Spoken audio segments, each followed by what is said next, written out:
Hi guys, welcome to this recording which we are continuing on with topic 7 and looking at linear programming. Now, you should have already listened to your introduction for linear programming, and then following on you should have had a look at the calculations with apply your knowledge 2 and additional calculations for apply your knowledge 3, and they took you through the DOF-PI system of linear programming. There are only 2 more aspects that you need to be aware of when it comes to linear programming, and that is what we called slack and shadow pricing. Now, obviously we've had a look at different resources that are used within our product, and we've said if there is a limit to these resources, we need to figure out how best to utilise them to maximise our profit. What we then need to do is understand whether we've used all of the resource up, and secondly, whether or not we should be paying any premiums to obtain any more of the resource, and if so, how much would we be paying? So the first thing we need to do is figure out whether or not we've used all of our resource or constraint or limiting factor up. And so we can do that by having a look at what's been used in the optimal product mix and seeing if we've got any left over. So before we have a look at the calculation for that, you need to understand what any leftover is called. Any leftovers of limiting factors or restraint are known as slack. So that's where we have got some of our limiting factor left over, and any constraint where we have some left over are then known as non-binding constraints.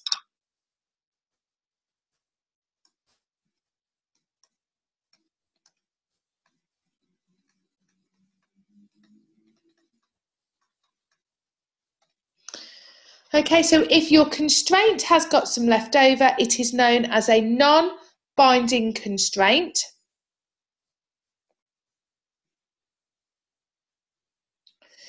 If that's the case, then the company would not be paying a premium to obtain any more of that resource.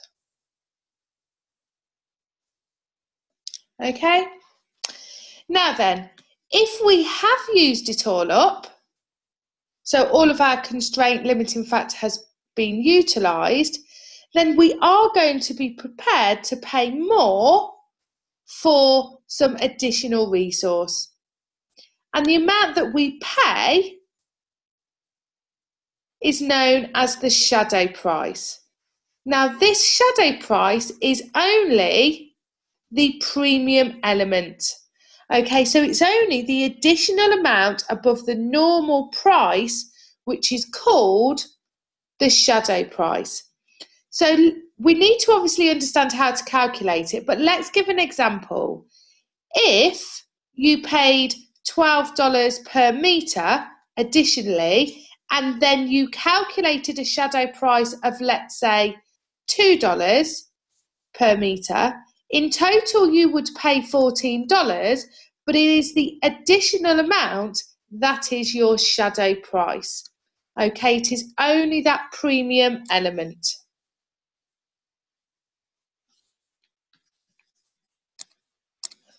So just to be clear, that's your original cost.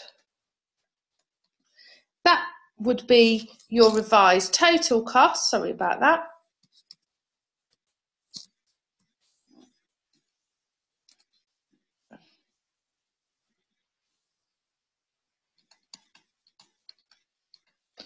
But the shadow price is the premium element. And if you have a constraint where you have used it all up, this would be known as a binding constraint. That just means that this constraint is stopping you from doing things effectively. It's a binding constraint. The non-binding constraints are those constraints that we've got some slack left. Let's have a look then at some calculations. What we're going to do is we're going to revert back to apply your knowledge to. So this was our very first linear programming calculation. So please make sure that you've got the notes out for this so that we can go through it together.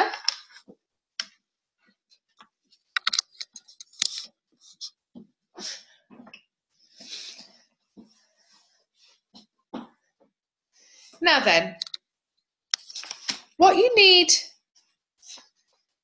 to be doing first of all is identifying where you have got binding constraints and non-binding constraints.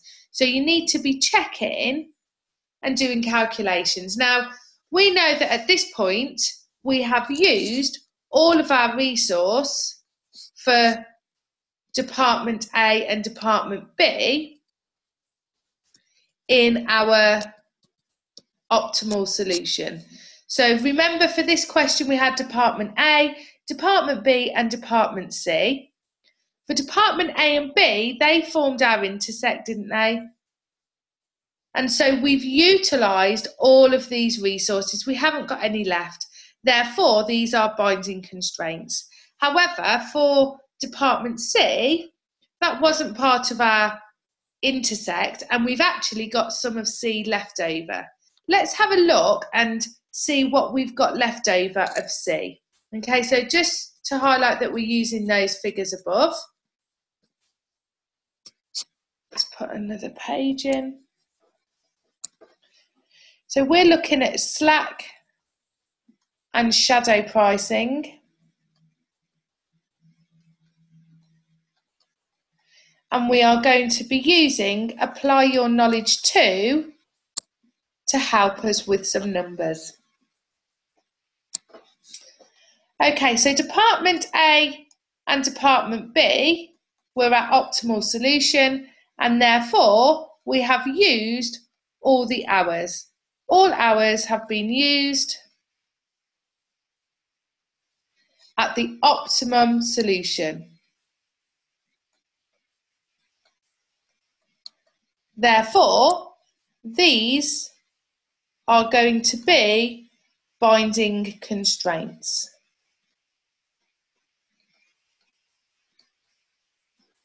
So we'll come back to those in a moment because we're going to have to work out a shadow price.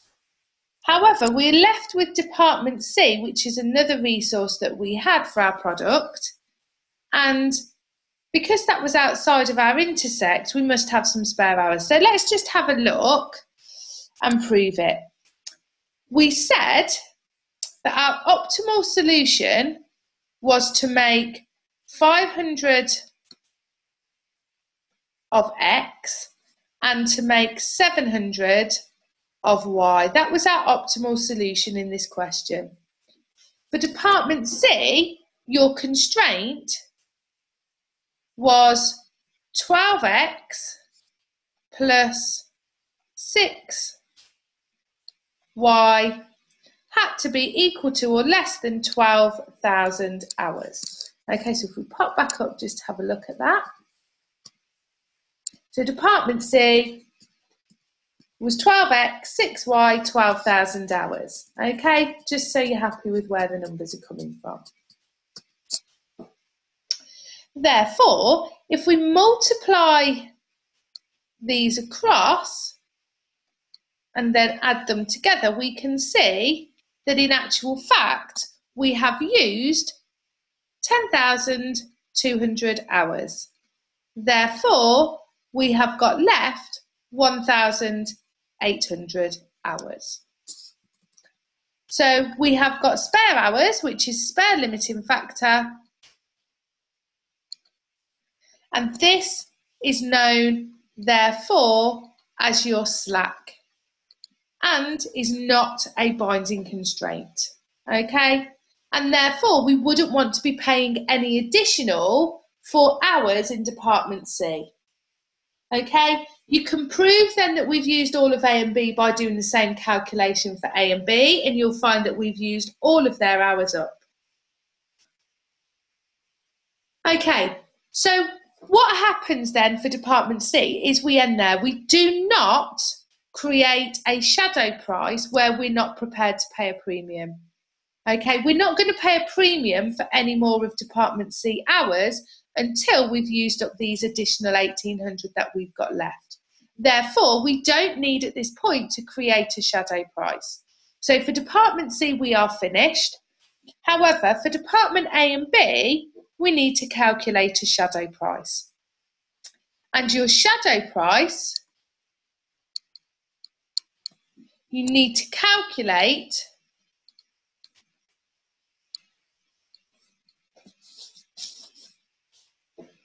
for each of your binding constraints.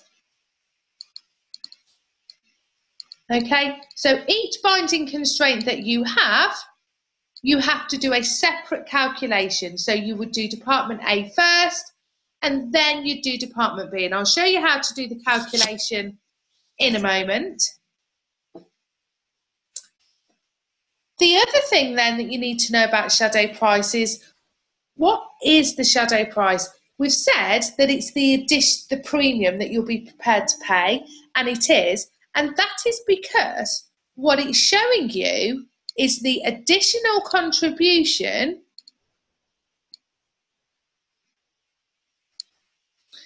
that is created with one extra unit of resource.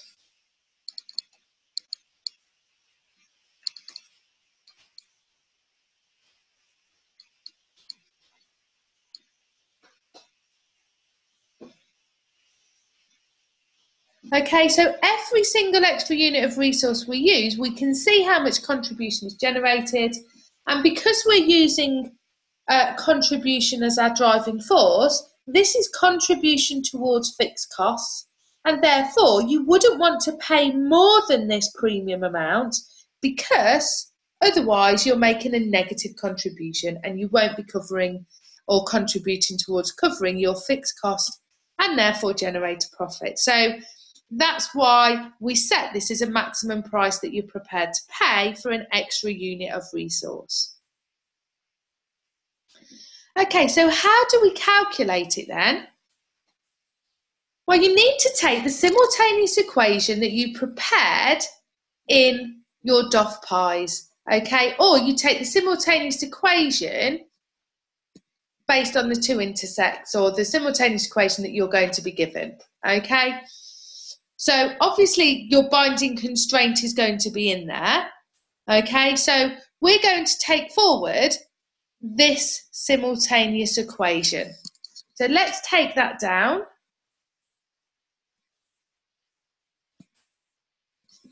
So what we had was Department A, which said 8x plus 10y is $11,000 hours, and Department B was 4x plus 10y equals 9,000 hours. Now remember that when we take one from the other, we need to equal 0, don't we? Okay, so you need to be multiplying your lines up if necessary.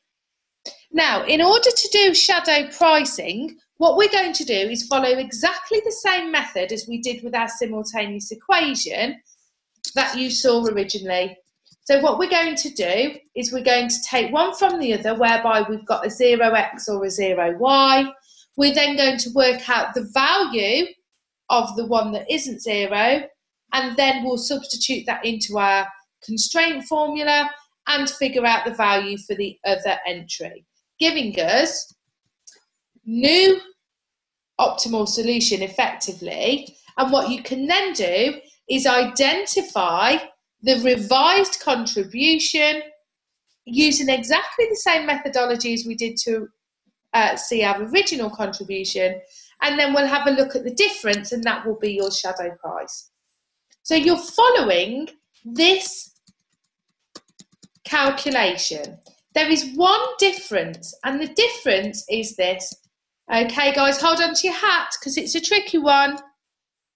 You are going to take the constraint that you are preparing the shadow price for, in this case Department A, and you are going to add 1 to the original constraint value.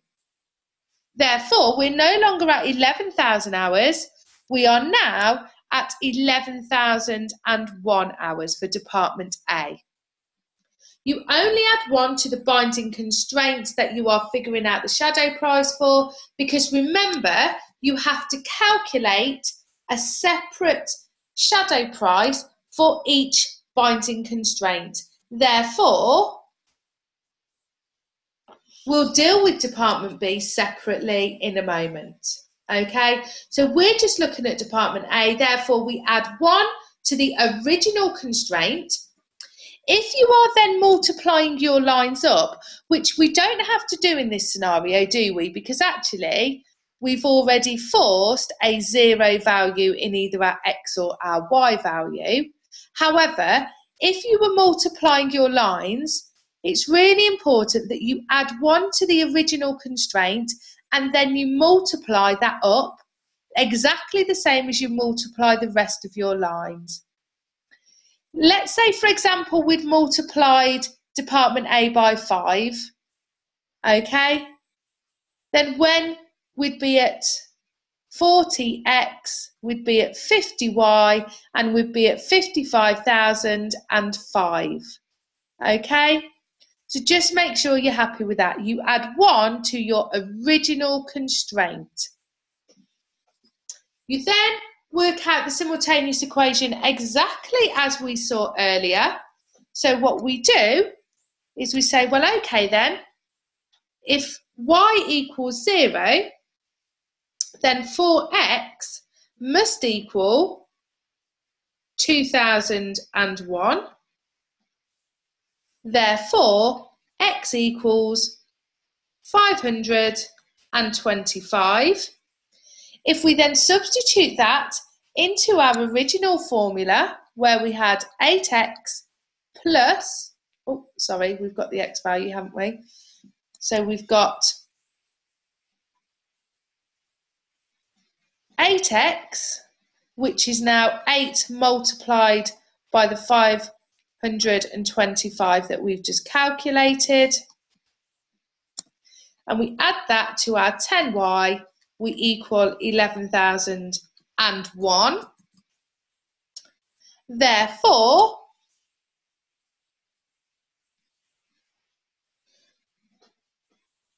we know that 10y must equal 6,999 because that's the value left over. Therefore, y equals 699.90. So now we've got new values for x and y. You take your original objective function, which you had right back at the beginning when we done doff pies. Okay, so exactly the same. We're using our 4x plus 8y. Remember, we used that when we had to look at our simultaneous equation before to answer the question. So we're still using that.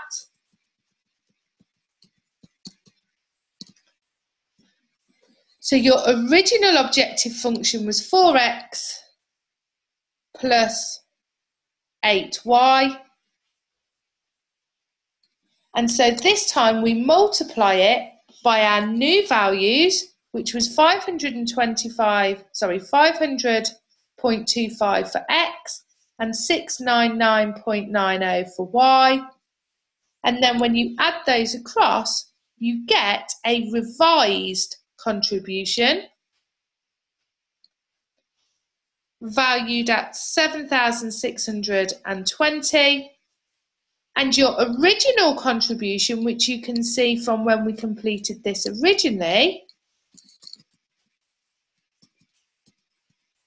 was 7,600. So we bring that value down and we deduct it to give us a remaining value of 0.20. 0.20 then, guys, is your shadow price. This is the price you are prepared to pay. Remember, this is the premium element, and therefore, if the basic rate for Department A was, say, £10 per hour, you've got a shadow price of $0.2 per hour. Therefore, the total price that you would be prepared to pay your workforce for an extra hour of their time would be $10.20 per hour. And the value of this, guys, is the fact that if your workforce come to you and say, yeah, we'll do some extra work, but we want you to pay us $15 an hour, you can say, no, we'll pay you, I don't know, let's say $10.10, and they might accept that, in which case you've increased your contribution. The fact is, you would only pay a maximum of $10.20, because anything more than that means you're into negative contribution. And in addition to that, you must remember that the shadow price, if you're asked, is this premium element only.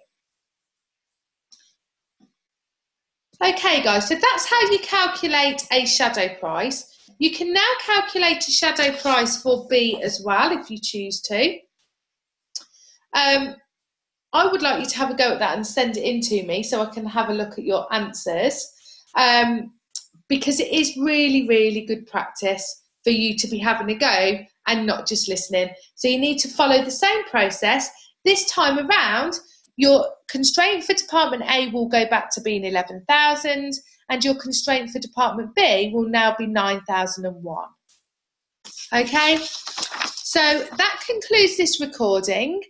You will find another recording that's going to look at Apply Your Knowledge 4, which will debrief looking at the shadow price for wood and labour, which related to Apply Your Knowledge 3. So taking on the answers from Apply Your Knowledge 3 if you need some more practice.